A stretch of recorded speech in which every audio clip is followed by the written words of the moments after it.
Hello students, this is the second lecture. In the last lecture, we discussed about some basic introduction related to chemistry as a subject. So now with this part, we'll start with this first unit, that is some basic concepts of chemistry.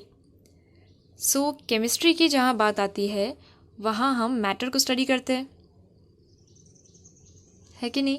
Because chemistry branch ही वो है जो study करती है matter को, उसके composition को, structure को, everything related to matter. सो सबसे पहले तो पता होना चाहिए कि मैटर हम किसे कहते हैं. मैटर किस चिड़िया का नाम है यहाँ पे? तो matter is anything that possesses mass, occupies space and can be perceived by one or more of our senses like touch, smell, taste is called matter. मतलब हर वो चीज़ जिसके पास मास है, स्पेस है एंड जिसे हम परसीव कर सकते हैं एक या एक से ज़्यादा सेंसेस की मदद से, चाहे वो टच हो, चाहे वो स्मेल हो या टेस्ट हो, उसे हम कहते हैं कि वो मैटर है. सो उस हिसाब से हर वो चीज़ जो हमारे आसपास है, everything around us is matter. And ये मैटर भी किसी ना किसी चीज़ का बना है. सो matter is made up of particles and everything around us is matter. अब अगर मैटर को डिटेल स्टडी करना है तो इसे अगर हम क्लासीफाई कर दें, अगर अच्छे से इसका क्लासिफिकेशन किया जाए तो इसे स्टडी करना आसान हो जाता है. अगर किसी भी चीज़ को हम डिटेल स्टडी करना चाहते हैं तो उसका क्लासिफिकेशन ज़रूरी है. अगर आप उसे क्लासीफाई कर दोगे तो उसे प्रॉपरली स्टडी कर पाओगे. सो मैटर में भी वही है. मैटर के क्लासिफिकेशन में हम देखते हैं कि there are basically two classifications. One is physical classification and the other is chemical classification. अब फिज़िकल मतलब जिसे हम फिज़िकली देख के बता सकते हैं कि उनकी कैरेक्टरिस्टिक्स कैसी है, जो हम लो क्लासेस में भी पढ़ चुके हैं. That is solid, liquid, gases. Okay, so इनके बारे में थोड़ा बहुत देख लेते हैं क्या है. सॉलिड्स में जो हम जानते हैं कि particles they are very close to each other. Particles क्या होते हैं? एक दूसरे के काफ़ी क्लोज होते हैं एंड एक प्रॉपर ऑर्डर में अरेंज्ड होते हैं. ऐसा नहीं कि कोई कहाँ कोई कहाँ, there is some proper order. And यहाँ पे मूवमेंट नहीं होता उतना फ्रीली घूमने का, कोई यहाँ वहाँ घूम नहीं सकता. Okay, that is close packing. इसका स्पेशल कैरेक्टरिस्टिक क्या होता है कि they have definite volume and definite shape. Okay, so solids में particles are very close to each other, उतनी मूवमेंट नहीं है फ्रीडम या फ्रीली घूमने की, एंड कैरेक्टरिस्टिक है definite volume and definite shape. वहीं पे लिक्विड्स की बात करें तो particles they are close to each other but can move around. यहाँ पे मूवमेंट पॉसिबल होता है लिक्विड के केस में. ओके, पार्टिकल्स एक दूसरे के क्लोज होते हैं पर सॉलिड जितना नहीं. यहाँ पे थोड़ा बहुत उन्हें आज़ादी मिल जाती है घूमने की. एंड इनका कैरेक्टरिस्टिक क्या होता है? दे have definite volume but not definite shape. इनका वॉल्यूम तो डेफिनेट रहेगा बट शेप नहीं रहेगा. जैसे हमारे पास अगर कोई ग्लास है जिसमें we have about 50 ml of any liquid. ठीक है, चलो 50 ml पानी ले लेते हैं. अगर कोई ग्लास है उसके अंदर 50 ml पानी है हमारे पास. अब इस ग्लास के पानी को अगर आप किसी बकेट में ट्रांसफ़र करोगे तो क्या ये 50 ml पानी 100 ml हो जाएगा? एक का डबल होगा क्या? ऐसा नहीं होगा ना. सो मतलब क्या है कि इसका वॉल्यूम डेफिनेट रह रहा है, लेकिन ये चीज़ ज़रूर होगी कि पहले वो ग्लास के शेप में था, अब वो बकेट का शेप ले लेगा. सो इनके पास कोई डेफिनेट शेप नहीं होता but they have definite volume and इनके particles they can move around. जब गैसेस की बात करें तो the particles they are far apart, एक दूसरे से काफ़ी दूर होते हैं. एंड इनमें जो मूवमेंट होता है वो काफ़ी फास्ट और आसान होता है as compare to liquids and solids. इनका कैरेक्टरिस्टिक क्या होगा? They neither have definite shape nor any definite volume. Okay, तो ना इनके पास वॉल्यूम है ना इनके पास शेप है, एंड ये जिस भी कंटेनर में ट्रांसफ़र हो गए ये कम्प्लीटली उसे ऑक्यूपाई कर लेंगे. सो दैट इज़ अबाउट गैसेस. हाँ, कुछ प्रोसेस देखते हैं जो आपने लोअर क्लासेस में पढ़े होंगे, जैसे हम इंटर कन्वर्जन देखते हैं, liquid to solid, solid to gas, उस तरीके से. सो लिक्विड से गैस में जब कन्वर्जन हो रहा है उसे हम क्या कहते हैं? That is known as evaporation, right. जो हम यूजुअली जो नेचर साइकिल है उसमें हम पढ़ते हैं कि किस तरह से बारिश हो रही है एंड फिर वो बारिश का पानी इवेपोरेट होके गैस में कन्वर्ट हो रहा है. So that is evaporation. अगर यही प्रोसेस उल्टा हो रहा है, लाइक गैस से लिक्विड हो रहा है, so that is known as condensation. Okay, अब गैस टू सॉलिड में अगर कोई चीज़ जा रही है, ओके, जो गैसियस स्टेट में है और गैसियस स्टेट से सॉलिड में जा रही है तो उससे हम कहते हैं डिपोजिशन. एंड वहीं पे अगर उल्टा हो रहा है, जैसे सॉलिड टू गैस, जैसे जो हम कपूर जलाते हैं, राइट, कपूर जलाते हैं तो वहाँ पे क्या है? सॉलिड से सीधा जलाया वैसे वो गैसेस में कन्वर्ट हो जाता है. So that is known as sublimation. And वहीं पे सॉलिड से liquid, that is very common, melting.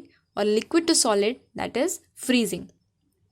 अब केमिकल क्लासिफिकेशन की अगर बात करें तो केमिकल क्लासिफिकेशन में हमारे पास दो मेन क्लासेस आती है. One is pure substance and the other is mixtures. अब प्योर सब्सटेंस जो है, यहाँ पे नाम से ही पता चल रहा है, like it's more about purity. And mixture में अच्छी खासी मिलावट होगी.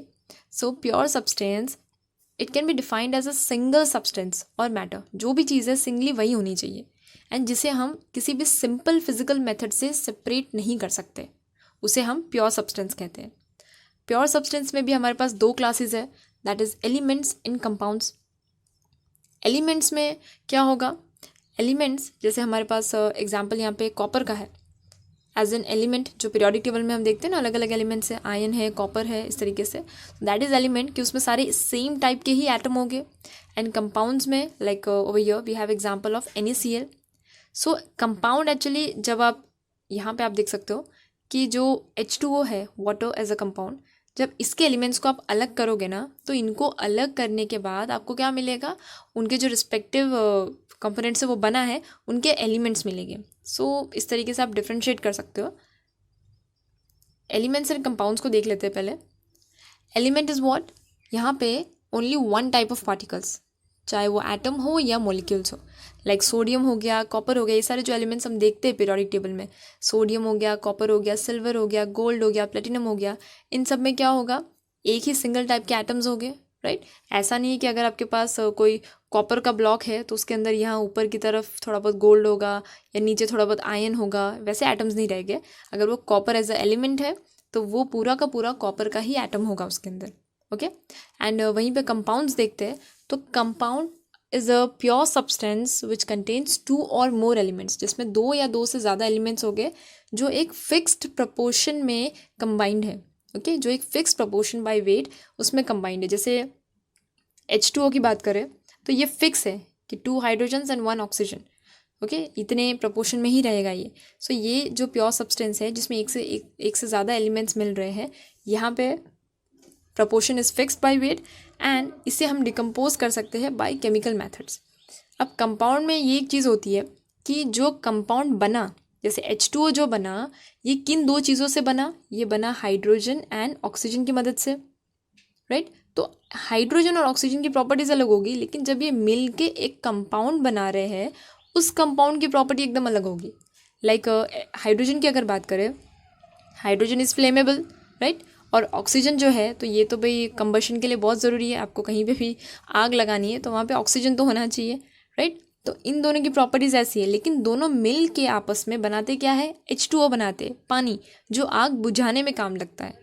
सो इस तरीके से कंपाउंड जिन चीज़ों से बन रहा है उनकी जो प्रॉपर्टीज़ होती है वो डिफरेंट होती है एज़ कम्पेयर टू जो कंपाउंड फॉर्म किया है उससे. अब इनमें भी, कंपाउंड्स में भी हम दो क्लासेस देखते हैं. One is inorganic and the other is organic. Okay, so inorganic and organic compounds. Inorganic वो चीज़ें जो नॉन लिविंग सोर्सेज से मिलती है, जैसे रॉक्स हो गए, मिनरल्स हो गए, जैसे कॉमन सॉल्ट हो गया, देन जिप्सम, वॉशिंग सोडा, ये सारी चीज़ें. ऑर्गेनिक में they are present in plants and animals. And सारे जो ऑर्गेनिक कंपाउंड्स हैं ना, इनके अंदर आपको कार्बन तो मिलेगा ही मिलेगा. Okay, that is going to be carbon as the essential constituent. जैसे हम कार्बोहाइड्रेट्स को स्टडी करते हैं, सो प्रोटीन्स हो गया, फैट्स हो गए, इनके अंदर क्या होता है, कार्बन प्रेजेंट ही होता है, राइट. सो ये हो गया इनऑर्गेनिक एंड ऑर्गेनिक, किसके अंदर, कंपाउंड्स के अंदर. Okay, now mixtures. Mixtures in the sense कि यहाँ पे मिलावट होती है अच्छे से, कैसे भी, किसी भी तरीके से. सो मिक्सचर्स आर कॉम्बिनेशन ऑफ 2 और मोर एलिमेंट्स. इसमें कॉम्बिनेशन होगा 2 या 2 से ज़्यादा एलिमेंट्स का, और कंपाउंड्स जो केमिकली कंबाइन नहीं होते, उनका केमिकली कॉम्बिनेशन नहीं होता मिलाने से. आपने 2 चीज़ें मिलाई तो ऐसा नहीं कि वो केमिकली कंबाइन हो गए, एंड वो किसी भी प्रपोर्शन में रह गए. अगर सपोज़ आप कुछ कुकिंग कर रहे हो और उसके अंदर आपने किसी चीज़ में, जैसे कोई आटा लिया, उसके अंदर थोड़ा सॉल्ट डाला, गलती से सॉल्ट ज़्यादा गिर गया, तो वो मिक्सचर हो गया है कि उसमें कुछ केमिकली प्रपोर्शन फिक्स नहीं हुआ कि आपने ये इतना ग्राम लिया, इतना ग्राम लिया, कितने भी प्रपोर्शन में आप ले रहे हो. So that is mixture. जैसे like example we have milk, sea water, petrol, lime water, glass, cement etcetera. And ये जो मिक्सचर्स है इसमें भी हमें दो क्लासेस मिलती है. One is homogenous and the other is heterogenous. Homogenous मतलब क्या? Homo means same. ठीक है, होमो का मतलब क्या होता है? Homo means same. So homogenous ऐसा मिक्सचर होगा जिसमें composition is going to be uniform. पूरी तरह एक ही हिसाब से पूरा कंपोजिशन होगा. वहाँ पे आपको कुछ सेपरेशन नहीं दिखेगा. पता नहीं चलेगा कि यहाँ पे कहीं पे बाउंड्री आ रही है या नहीं आ रही उनके जो कॉन्स्टिट्यूएंट्स हैं उनके बीच. जैसे यहाँ पे शुगर सोल्यूशन का एक एग्जांपल है. A mixture of sugar solution in water has the same water composition throughout and all portions have the same sweetness. एक ग्लास में अगर हम कोई शुगर सोल्यूशन बना रहे हैं तो यहाँ ऊपर से अगर आप एक स्पून लेके टेस्ट करोगे या फिर यहाँ नीचे से कहीं से एक स्पून लेके टेस्ट करोगे तो टेस्ट तो सेम ही आना है, राइट. तो ये होमोजेनस मिक्सचर हो रहा है बिकॉज यहाँ पे कहीं आपको लाइनिंग नहीं दिखती, मतलब कोई बाउंड्री नहीं दिखती कि ऊपर की तरफ थोड़ी लाइन्स डार्क है या नीचे की तरफ लाइन्स थोड़ी वीक है, ऐसा कुछ नहीं. सेम पूरा होमोजेनस मिक्सचर होता है, okay, with uniform composition. Then heterogeneous हो गया तो हेट्रो मीन्स अलग अलग, different. So they do not have uniform composition. Heterogeneous में यूनिफॉर्म कंपोजिशन नहीं होता. आपको फ़र्क दिख जाएगा कि कितनी चीज़ों को मिलाया गया है इसमें, okay. So they show some visible boundaries of separation.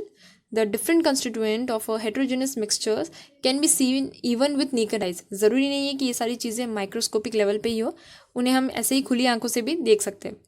जैसे लाइक यहाँ पे एग्जांपल है iron filings and sulphur powder. ये जो है यहाँ पे थोड़ी iron fill this blackish portion वो आयरन फिलिंग्स है and this yellow powder is sulphur powder.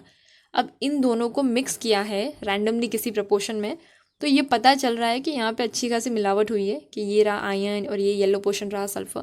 So that is about the heterogeneous mixture. Now let's sum up the classification. सबसे पहले मैटर. क्या था matter? Anything that has mass and space and which can be perceived by one और more of our senses. चाहे वो touch हो, smell हो या टेस्ट हो. उसमें हमने दो क्लासेस देखी, फिजिकल एंड केमिकल. फिजिकल में सॉलिड, लिक्विड, गैस. केमिकल में we saw pure substances and mixtures. Pure में वापस दो classes, elements and compounds. Mixtures में होमोजेनस मिक्सचर, हेट्रोजेनस मिक्सचर. अब एलिमेंट्स में भी जो जैसा मैं पीरियोडिक टेबल की बात कर रही थी, हम उसमें कॉपर, सिल्वर, गोल्ड ये सब चीज़ें देखते हैं. तो एलिमेंट्स में भी आप देखते हो कि आपको अलग अलग क्लासेस मिलती है, चाहे वो मेटल हो, नॉन मेटल हो या फिर मेटलॉइड हो, ओके.